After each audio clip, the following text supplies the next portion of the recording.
The Chaser Report is recorded on Gadigal land. Striving for mediocrity in a world of excellence. This is the Chaser Report.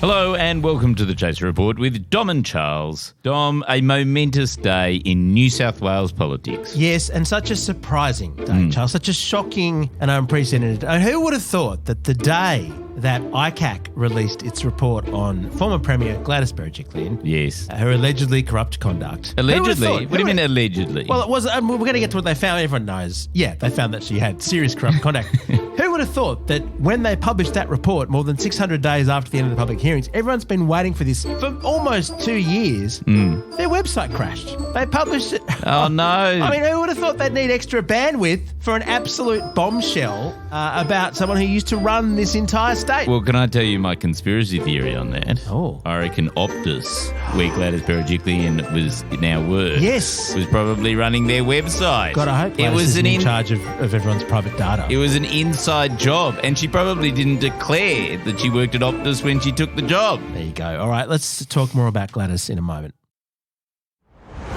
So, Charles, this is a massive just bombshell. Who would have thought? By the way, apologies for every single person living outside New South Wales, because this is going to be a New South Wales heavy episode. Except that, Charles, and I know this from your and my good friend Dave Milner, the voice of Melbourne. Yes. Everyone outside of New South Wales hates Gladys. Hates her. Because of yes. the long period during the lockdowns where a lot of media said she was the genius of managing COVID right before an outbreak happened that shut down Melbourne again. Yes. So they will be enjoying this in Melbourne. In fact, we should probably get Mulbo on the phone just to gloat. Now, I'm presuming that the main sort of inquiry was about the fact that she didn't lock down the richer suburbs when they caught COVID, and as a result, it spread to poorer suburbs, at which point she immediately locked everything down, but the horse had bolted because she'd let it spread throughout the rich suburbs without any consequences. So I'm sure that is the main focus of the inquiry, was it? Or was it removalists who spread it down to Melbourne? Yes. And just literally seeded it from,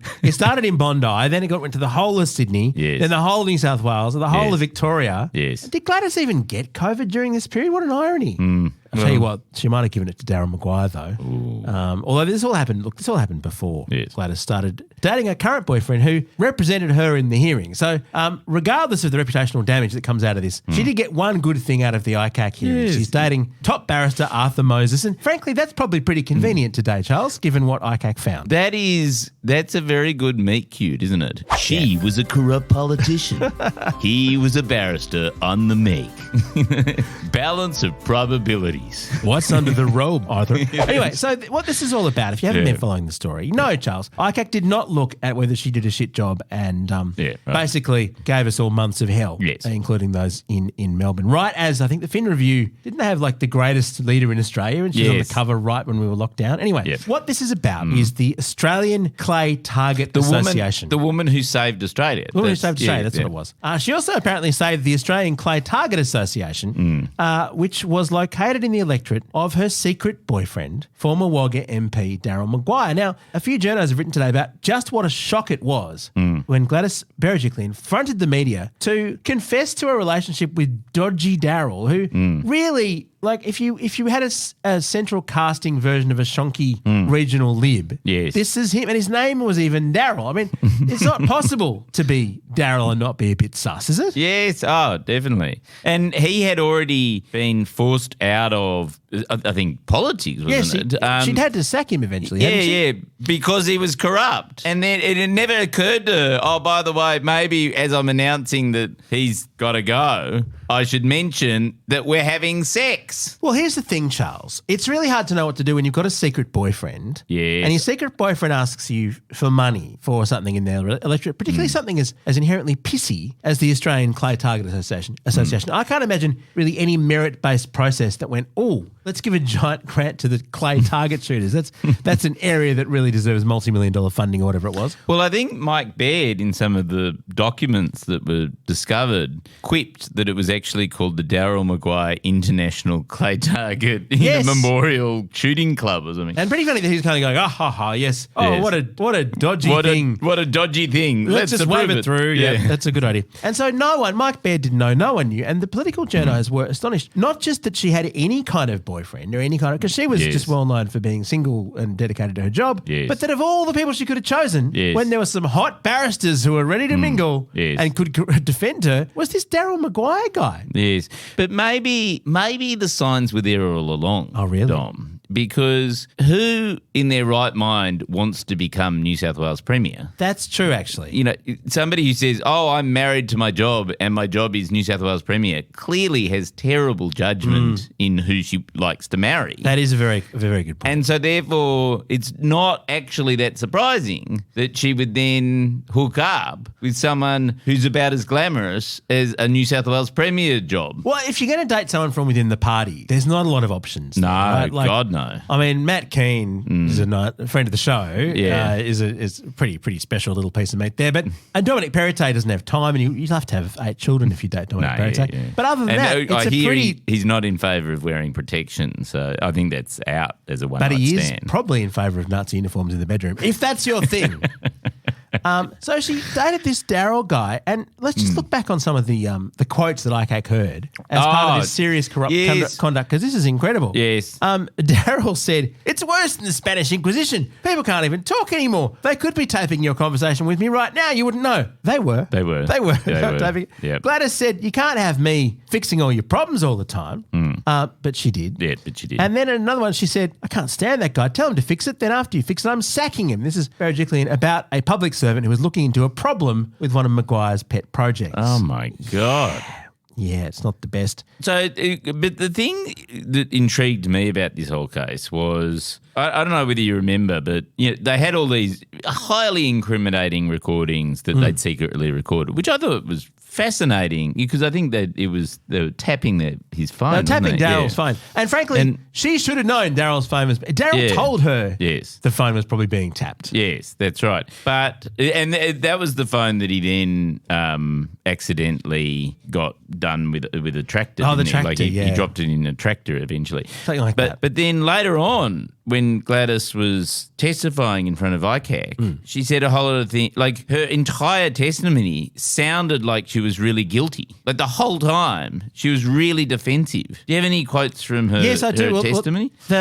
So Mike Baird said that she should have declared the relationship because obviously she should have. If you're making a decision about a grant that one of your MPs is backing, that's clearly a bit sus. It's about clay target shooting. You should tell the rest of the cabinet if you're fucking him, particularly if it's Daryl, so they can laugh at you. No, it's just not fair. Yes, I know. So her view on that was, look, I respect them. This is Mike Baird and co. They're entitled to their opinion. It's just that I was the only one who could determine what I felt about the status of that relationship. And clearly, Charles, what she felt was that she didn't want anyone to know that she was sleeping with Daryl. Yes, I think she was using shame as cover for corruption. Well, wasn't also it? convenience. It was good for her. It's the first time that somebody said, no, the reason why I was corrupt was because I was too ashamed to be honest. Well, this is the thing. When this news broke, I think a lot of people felt, oh, this really humanises Gladys. And someone even said, I can't remember who it was, but some witty political commentator said, well, we've all had a Daryl, haven't we, in our past? Haven't always given money to their causes. Taxpayer money. Taxpayers' money to their causes. But, I mean, we all kind of thought, oh, wow, we've all had a shit partner from the past. It was very well played. So it humanised her, A, that she just had this dodgy ex, but also that she didn't want anyone to know. Like that, she didn't want her parents to know she was sleeping with Daryl. And fair enough. Fair enough. No one would. Gladys also said, this is a juicy one, if we follow the Treasury advice, no rail or road project will ever get built because public good is not always going to give you a financial return. Now, she took advice from the bureaucrats who said, don't give these grants. They're a terrible idea. Yes. She's like, why would we listen to Treasury advice? There won't be any pork barrelling. But my favourite thing from the hearing, and this is something that's going to live long in New South Wales political history, I regarded him as part of my love circle. Oh. Yeah, Gladys viewed Daryl as part of the circle. Part of the people that I've strongly cared for, but I wouldn't have put him in the same category as my parents or my sisters. And this is after a text message where she referred to him as family. You tend not to have raunchy sex with your parents or your sisters. And frankly, how many people, Gladys, were in the love circle? How wide does the circle go? I mean, was it that. Well, the clay pigeon shooters, I think, my gosh, they were in would her love love circle. But yeah, there's a lot. I mean, the thing that my favourite quote from her is when she told Maguire on a tapped call, 2 rules: be honest and listen to your lawyer. Ironically enough. So it's a strange thing, Charles, because ICAC has found serious corrupt conduct. It's a major thing. I mean, this would have ended her career if she hadn't chosen to end it already herself. Yes. But then they've decided that the DPP shouldn't pursue her for any offence. So they found her, she was seriously corrupt. Yes. But in a way that we just kind of go, oh, okay, well, she's gone now. She's an Optus now. What more harm can she do? Isn't that punishment enough, working for Optus? I've actually heard a conspiracy theory about why she took that job today, which is that she really hates phone tapping. Oh, well, yes. And the Optus network is so shit that it's basically on track to prevent any phone from ever being tapped because you can't hear anything. With her current secret boyfriend, if she has one. It's like, yeah. A million, brown paper, bag, yeah, I'll sack him, yeah. And it would just be inadmissible as evidence. Yeah, that's probably a big part of what it was. If you're going to have a secret affair with someone particularly a regional MP, yes, you've got to use Telstra. You've got to use Telstra to get that high quality call. So she's not. So I don't quite understand why, if she's engaged in serious corruption, she just sort of gets away. That doesn't seem like a particularly strong set of laws. I mean, who drafted these laws against corruption? Yeah, it does make me feel why can't you sort of... But also, isn't it a little bit unfair? Because all the Labor ones went to jail, didn't they? Not all of them. Some of them did. Some of them, right. Yeah, certainly Eddie. But I mean, the thing is, she didn't benefit from this herself. Okay. So... And it was all a long time ago. Well, she did benefit from it, though, because, she pleased her lover. Yeah, that's true. That's... I mean, arguably, I remember back when I studied law back in the day, they said that sometimes the process is punishment. And you could argue that with ICAC taking a very long time. Even Chris Minns, who would have enjoyed this enormously, the current New South Wales Premier from Labor, even he said, look, it's a bit long. Yes. Probably bearing in mind any future hearings he may be part of. It's a bit long. I think ICAC should probably lift its game a little bit here. But also, if you're talking about the process as punishment, having to sleep with Darren Maguire, I mean, that is a punish. Yeah, that is a massive true. And having to admit to your family, like your parents and your she had to front sisters, the media, that you work for Optus. I mean, that's right. These are really tough things that she's had to do. None of the medical advice contained in the Chaser report should legally be considered medical advice. The Chaser report. So what does that mean professionally? Like, did she now, like, will that impinge on her ability? Like, I suppose she could get a job at PwC, no problem. No, that's true. She could be the new CEO. But, does Optus have any problem with having a seriously corrupt person as a senior management? I think, let's be honest, wouldn't they just think this is the useful skill set for us? Yes. And anyway, all their secrets have been leaked already. Like, they've got no thing probably of not tapping. all. Yeah, I'm sure there's some more stuff. So she's released I can assure you it's all on the dark web. Yeah, if it's Optus, it's not locked down. Speaking as an Optus customer, yes. So she released a statement. She said, look, serving the people of New South Wales was an honour and privilege. At all times I've worked my hardest in the public interest. Nothing in this report demonstrates otherwise. Gladys, except for did you read the report? I mean, unless you think the public interest is in funding clay target shooting projects that should not have got money. But unless you think that is in the public interest. I mean, it's in the public interest of Darren Maguire, perhaps. Yeah. I mean, at least she's learned her lesson. At least, she's just going down saying that she hasn't learned anything from this process. The other thing was she promised... it sounds like she should be prosecuted. Like, if she's going to say, actually, nothing says that I didn't do it. This report says I didn't do anything wrong. Isn't the way you treat people who say that is you go, no, you actually did. Here's a jail sentence. Well, you know what I mean? Remember what happened with Nick Greiner? Nick Greiner was found guilty of corruption. Former Premier had to leave.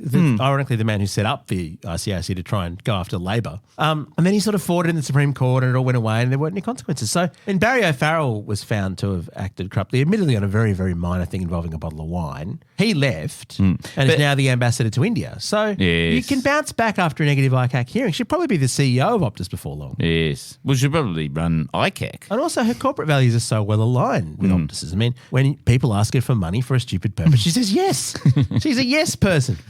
She also says, thank you to members of the public for their incredible support. This will sustain me always. Members of, or Daryl Maguire's member perhaps. The report's currently being examined by my legal team. Which says my boyfriend's giving it the once over. Yep. I wonder how much money he made out of her. Like, has she been paying him? Because that would be that would be government. orcs. Was the government paying? Oh my God, is this another ICAC? Oh, that's what she's done. She's hooked up so she can get half the money from the legal fees. Ah, what a piece of work. We should look into that. I'm just looking up now. That's genius. I reckon, yes. Look, I don't know for sure. They're going out to expensive dinners on the fees that she has generated for her boyfriend. Let me just say this, Charles. This is another scandal. 2021. And it's jiu-jitsu, right? Because if we launch another proceeding against them, there'll be more money for then there'll be more money for them. All right. So what I'm getting here, this is from 2021, Samantha made it in news.com.au. Taxpayers cop 10 grand a day legal bill. Yes. So she was allowed to have taxpayer-funded legal team with 2 senior counsel, I think Arthur Moses is senior counsel, up to 10 grand a day. So, yeah. Mind you, 10 grand a day, it's not going to buy you a whole day. So this was for and does that include sex? Like, does he have to put well, this put was out? for Brett Walker and Sophie Callan, not for Arthur Moses. So maybe they'd already been dating. I would have But thought. the point is, presumably at some point, Arthur Moses got paid by the state of New South Wales representing Gladys, right? I would have thought that they'd be paid more than 10 grand a day. That seems very small. It's a discount. Yeah, Yeah. Apparently they only get. They got 5 grand a day. My day rate is higher than that. Well, there you go. Yeah. Oh no, apparently Brett Walker can charge 25. Why didn't we become barristers, Charles? They get 25 grand a fucking day. And apparently the state government will pay for it. So apparently we dropped $500,000 on our legal fees. I'm going to hook up with a barrister, then do something incredibly corrupt and profit. I think everyone should. It seems like a good way to go. And there's no consequences, especially if it's serious corruption. But it's also good to know that if you're dating the right person, you can get even the stupidest grant approved. Like a clay target. In what universe is there any public interest in clay target shooting? Are we going to have some sort of invasion by clay pigeons at some point? Like, that's clearly a ridiculous rort. And I'm just saying that because I hate clay target shooting as a concept. But But I think the point is that, like, if we sleep with the right people, Charles, in the current government, can't we just invent the Chaser Satire Institute, very richly funded by the state government? Other gems from the intercepted calls, which I hadn't read about in the other thing. Mr. Maguire referred to Ms. Berejiklian, says Samantha Madden, as babe. He's talking to the treasurer. Hey babe. Hey babe. Money for clay pigeons, can I? And she called him her numero uno, which is pretty hot. oh, that's Pretty nice. hot. Daryl, you're my numero uno. Reason why I'm going to have my entire career tanked. He also said that some of his... that's the other fun bit. So it's all coming back to me now. All those calls where Daryl complained. This is the stuff everyone could relate to. Daryl complained about all of his business deals that weren't working out. Yes, Remember that? yes. And she was going, yes, dear, and clearly not interested. Yeah.